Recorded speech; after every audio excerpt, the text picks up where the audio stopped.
gabaasa biyya alaa irraa argannetti ceenam sababa wal dhabbii jidduutti uumameen kan ajjeese Taaju Shurrubbeen haadha manaa isaa dubbi himaan Faaxotaa akka himanitti jana dhaabuu qabna jedhaniim.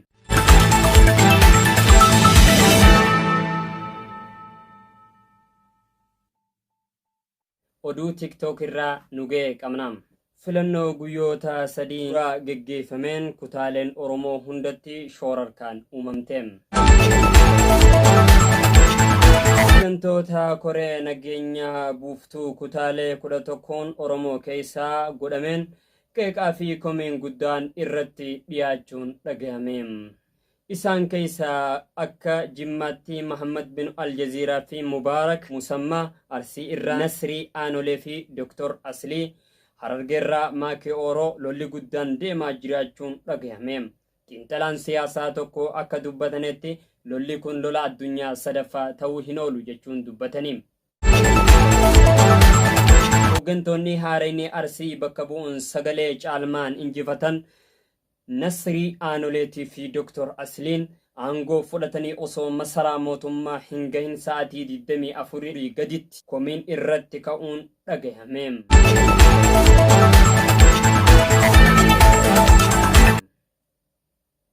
Gareen Dr. Hurriin ajajaman yaalii fonqolcha jabaa irratti geggeesseem.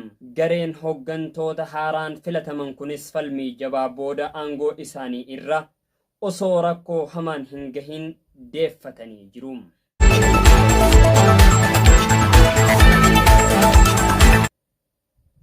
Haaluma wal fakkaatuun Jimmaa bakka bu'uun dorgomanii kan injifatan Muhammad bin Aljaziiraa fi Mubaarak Musammaa bakka hedduutti suuraan isaanii gad garagalfamanii jiru.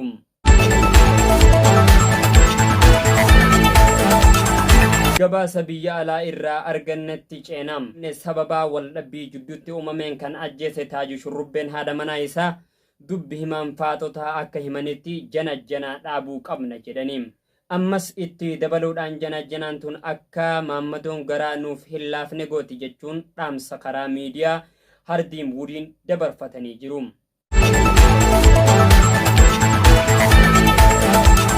Akkamitti obboleeytiin teenya duutee teenya jechuudhaan hamma gabaasa kana qindeeffannutti mormiin jabaan deemaa jiraachuutu dhagayamam. Akkuma beekamu lolli cimaan jidduu Arsii fi Jimmaatti deemaa turu ni yaadatamam.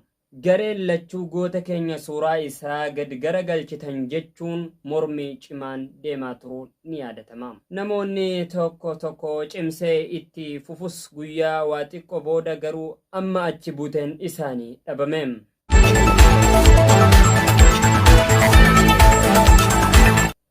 Gabaasni arraaf qabnu kana fakkaataa hamma gabaasa birootii walitti deebinutti horaa bulaa nuuf deebina jenna.